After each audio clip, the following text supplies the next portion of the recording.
What's happening? I'm Rami Salam El. I thank you for joining. Thank you for watching. Before we get to the 5 biggest lies about the Moors, because that is important, got to share this first thing with you. This is most important. Got to spread some love, man. It's a lot of negative energy going on in the world. A lot of hateful energy, a lot of things that is out there in the universe that's trying to get us to divide from each other. And we can't beat that with more hate. We can't beat that with more anger. The solution, the key, the way that we get out of this is love. You know, I was explaining it to my son the other day. If it's a gigantic building on fire, it's flames, right?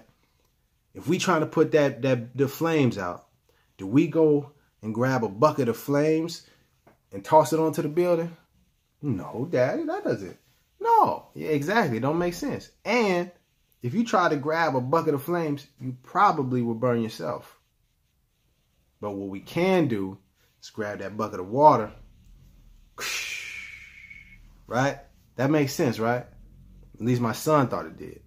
And that's the same thing with love. When it's a lot of hate going on, you can't put more hate to that situation. It's not going to stop the hate. Just fuels the fire. You feel what I'm saying? You put that love on it, it fizzles out. And if you say, oh, well, that ain't going to work, I just need a little more love. That's all. Just a little bit more. Anyways, let's get to the lies because this is important. There's a lot of misinformation, a lot of confusion about Moors, and it's on purpose. It's deliberate, and it's designed to keep us confused, to keep us doubtful about who we truly are. So this video is helping to see through the lies, understand it's bogus, and hopefully by the end of it, you'll be more informed about what this whole movement is about, this Moor stuff is about. Number 1. Moors are the greatest race traders. That's one of the ones I've seen. If you just type in Moors in YouTube in the search bar, it's one of the first videos that pops up. It's not by accident, it's by design. And if I'm not mistaken, you know, the main person talking in that video is Sarwar Sudenseti, and I didn't even feel like getting into that issue, but I made videos about that. You can look it up, check the links in the description below, blah, blah, blah. On the subject of race trading, what is race trading? Did that video define it for you? Do you understand what that means? What is that trying to say? Is it trying to say that Moors traded against black people? Is that the claim? And if so, where? Where's the evidence of that? Just show me. Don't put up a picture of some Moors in affairs and say, well, look, see, they in military, they all working for the white man. They all working for the cracker. Word? Is that kind of like our people that's in the military now? In the Navy, Army, Air Forces? How about our people that's police officers? Correctional officers? Working in the prisons? What about the courts? Would those be traitors? And we're not talking about ancient time. We're talking about right now. How many people in your family will be considered race traders since they working for the U.S. government? And if we really want to get into it, what about all the people that were selling dope for the U.S. government? Poisoning our people, killing our families. Would they be race traders, or is it okay because they was hustling, getting money? Let's think about this. Now, if we really want to get into the historical facts, you could try to say, oh, well, you know, the Moors, they gave all their knowledge to the Europeans and they went up. Well, that's not, see, got a little twisted. The Moors were about educating everybody, uplifting everybody, making sure everybody was peaceful. And that's why Al-Andalus, the Moorish name for Spain and Southern Europe, what we call it now. That's why when Moors were ruling that area, it was peace. Christians, Jews, Muslims, people that didn't have a religion, everybody existed peacefully together. Not my opinion, not what I'm saying. It's a fact. Just look it up. Look it up. So if you hear that lie, Moors are the greatest race traders, challenge that person that's trying to say, where's the evidence of that? Which Moors? Are you saying every single Moor? Or you just some Moors? Which Moors? Let me know. If you start asking those kinds of questions, if you start trying to really focus in on the facts of the matter and not just people's feelings, you see the people that's trying to push that lie, They don't know what they're talking about. They haven't studied history. They don't know about Moors. They just trying to perpetuate this lie to keep us thinking that Moors is something different than black people, because we're one and the same. Black is the name that was put on the Moors. Get back to that later. Number 2, Moors are a cult. Okay, easy enough. Got the dictionary here. Boom. Random House Dictionary, the English language, 2nd edition, unabridged, big boy. And we are looking on page 488 for the definition of cult. A particular system of religious worship. Worship is the key, especially with reference to its rites and ceremonies. An instant of great veneration of a person, ideal, or a thing manifested by a body of admirers. Again, getting back to 3, the object of such devotion. 4, a group or sect bound together by veneration of the same thing, person, ideal. 5, social, a group having a sacred ideology and a set of rites centering around their sacred symbols. 6, a religious or sect considered to be false, unorthodox, or extremist, with members often living outside of conventional society under the direction of a charismatic leader. 7, the members of such a religion or sect. So I think I just ended there. You kind of got the general idea. It's dealing with this idea of a religious sect or a group, and it's dealing with worship and devotion. Now, that's the book definition. Usually when people say, Moors, that's just a cult thing, they're really meaning it in a very derogatory meaning, that they're just like, at least this is the impression that I get, they're this like weird small group, like what's the guy that had a group that went off and killed himself? They drunk the Kool-Aid. Jim Jones. That would be considered that's when people say sect, they're usually thinking of the group that Jim Jones was a part of, and they went off and did their own little thing. And then when the different police or policy enforcers or government agencies tried to move in on them, they drunk this poisonous suicidal Kool-Aid and a bunch of people died. That's usually what people mean when they're saying cult. That's not what this is at all. At all. This isn't some secret little group and no. There's an organization called the Moorish Science Temple of America. Yes, that is an organization. And it has some connections to religion. But it's not a cult in that sense, no. And that organization, you don't have to join that to be a Moor. We've been Moors since the day we was born. That's who we truly are. That's our identity. With or without any sort of organization. That's just who we are. But I did want to cover one thing, because people say, well, they always talking about Prophet Noble Drew Ali and this, you got to follow what he said. Okay, well, this is the book. If you wanted to get into the religious or the spiritual side, this is the book, the Quran Circle 7. And I'm just going to flip open to a chapter. I already got the lines here. I think I got it. I don't know if you can see that right there. Yeah, right there. That's what I'm going to be reading, all right? And this is talking about when Jesus was dropping jewels on some people that was really unhappy. It says, tear down your idols, they can hear you not. Turn all your sacrifice altars into fuel for the flames. Make human hearts your altars, and burn your sacrifices with the fire of love. Hello. And all the people were entranced, and would have Jesus as a god. But Jesus said, I am your brother, man. Just come to show the way to Allah. You shall not worship man. You shall not worship man. Praise Allah, the Holy One. Oh my goodness. So this isn't some cult. This isn't some we need to worship Drew Ali or we need to worship Jesus. It's not about worshiping any human being. No. It's not about no sacrifices and cutting goats and no. No. And that's just the religious thing. If we just talking about being a Moor, you're a Moor as soon as you was born in this world. If you got the copper colored skin and you're so-called black people, yes. So if you hear that lie, Moors is a cult, know that's a lie. Number 3. And shout out to the garbage man outside. If you can hear that, excuse it. To be a Moor, you have to convert to Islam. Another lie. I don't even want to get into that book. Let's just use some common sense. Tibetans. To be a Tibetan, do you have to be a Buddhist? No, you don't. Likewise, to be a Moor, you don't have to convert to Islam. In fact, Noble Drew Ali is on record. Man, I don't have it with me, but Noble Drew Ali, there's a pamphlet called Moorish Literature, and in it, there's a statement where Noble Drew Ali is talking about if you want to, follow Christianity, that's all right for those that do.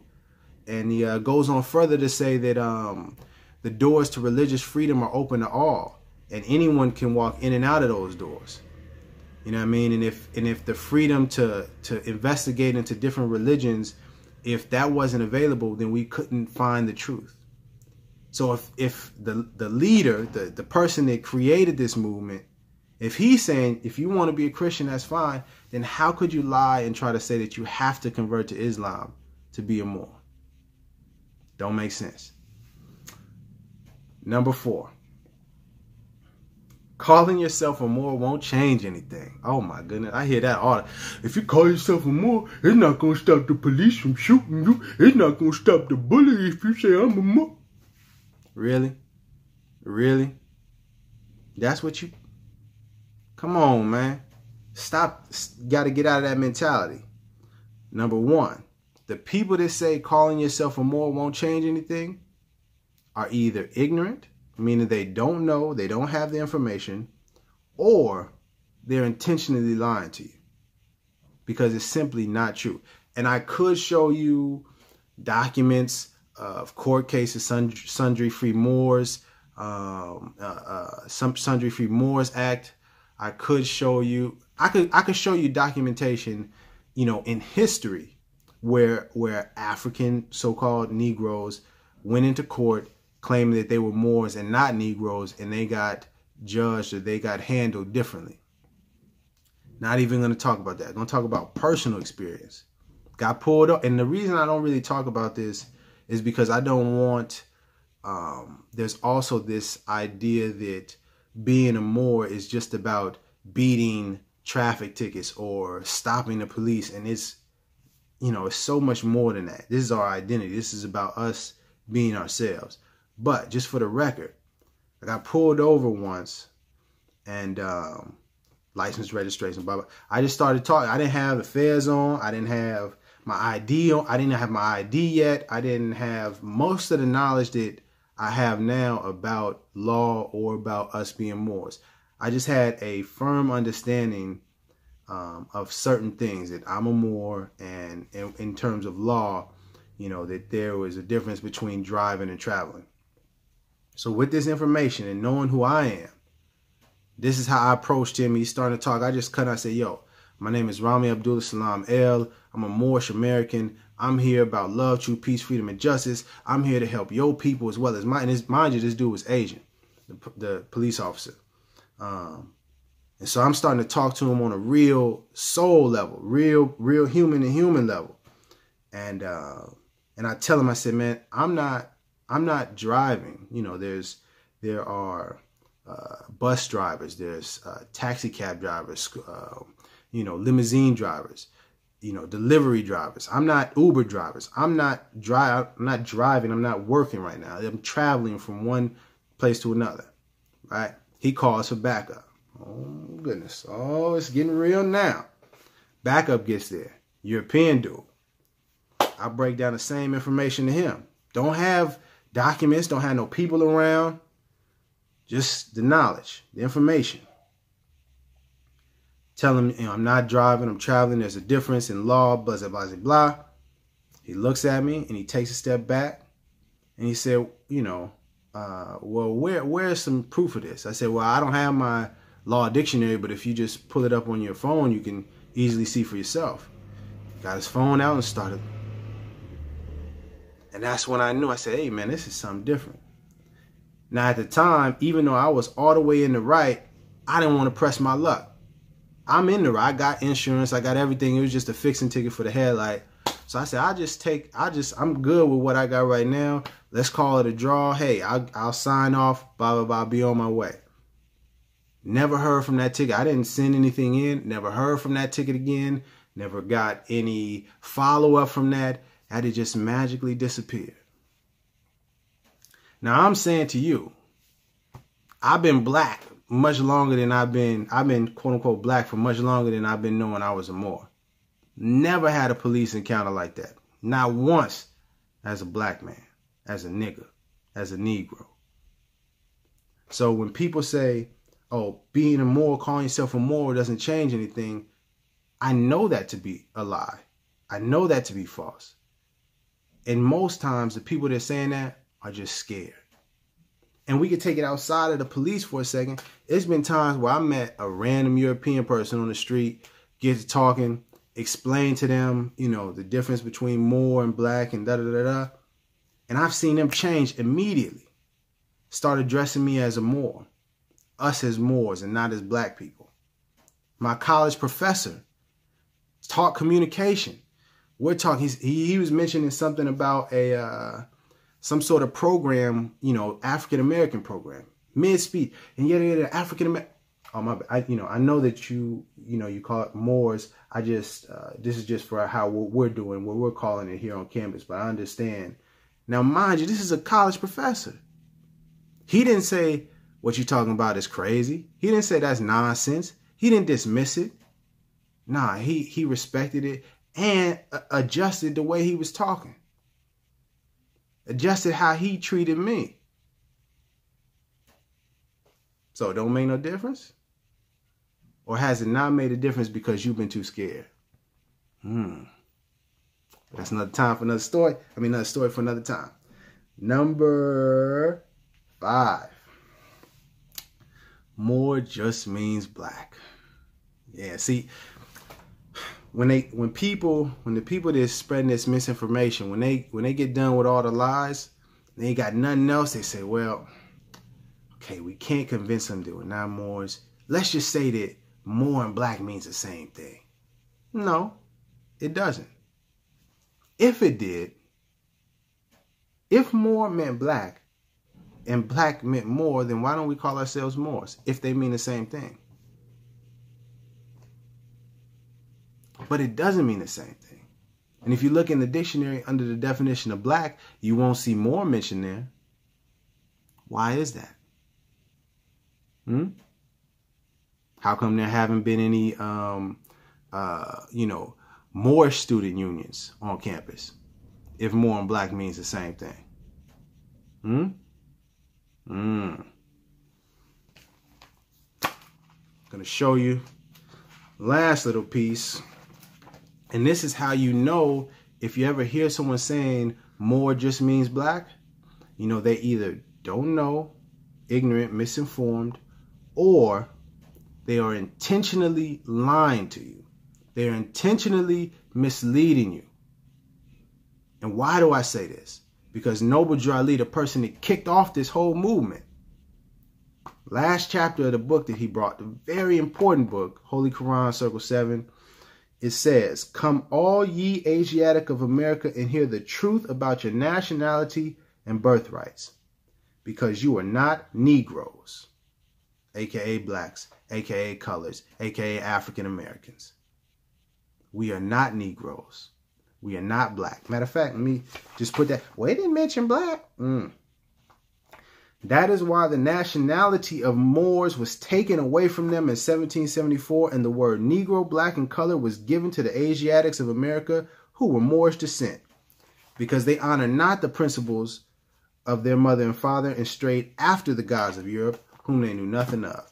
Ladies and gentlemen, I believe that is a wrap. There's nothing more to say. Noble Drew Ali made it plain and simple. We not black. And, let me put this on the last thing. It doesn't matter if we call ourselves a Moor or anything, blah, blah, blah. How long when did James Brown come out with that song, I'm Black and I'm Proud? 1960 something, 65, 66, 70? Let's say 1970. it's been 30 plus years, almost 40, almost 50 years, almost 50 years since we've been saying I'm black and I'm proud. What has that done for us? Really? In a real practical way. What benefits does that help? How many songs have you heard, I'm Moorish and I'm proud? And why is that? If black and Moor mean the same thing. If saying that we're Moors doesn't matter. How come nobody's making that, I'm Moor and I'm proud? Could it be that they trying to keep you enslaved? And so they got to keep telling you this lie that we're black, or that we're colored, or that we're Negro, or that we're African American, or that we're melanated beings, or that we're black Americans, and they keep switching it over and over and over and over again to keep us confused, to keep us disconnected. But more, it's been there, ain't changed, still there, waiting. Last thing, and I'm gonna close it up with this. What other people on earth are claiming themselves to be Moors right now? It's a question for you. You're watching, you got to the end of this. What other people are claiming to be Moors? Think about that. While you think about that, I hope you do some research. Look into the information brought by Noble Drew Ali. When you hear these lies about Moors, please dismiss them. Please fight against that, because there is an effort to keep us confused, keep us divided, keep us unclear and unsure about who we are, and to keep us believing that we're just slaves or descendants of slaves, because that's all we can ever be, as long as that's what we're calling ourselves. We're slaves. We're a free slave. How are you a free slave? I'm getting far off track. Much love to you. Keep shining. Keep being amazing. I'll see you next time. Love.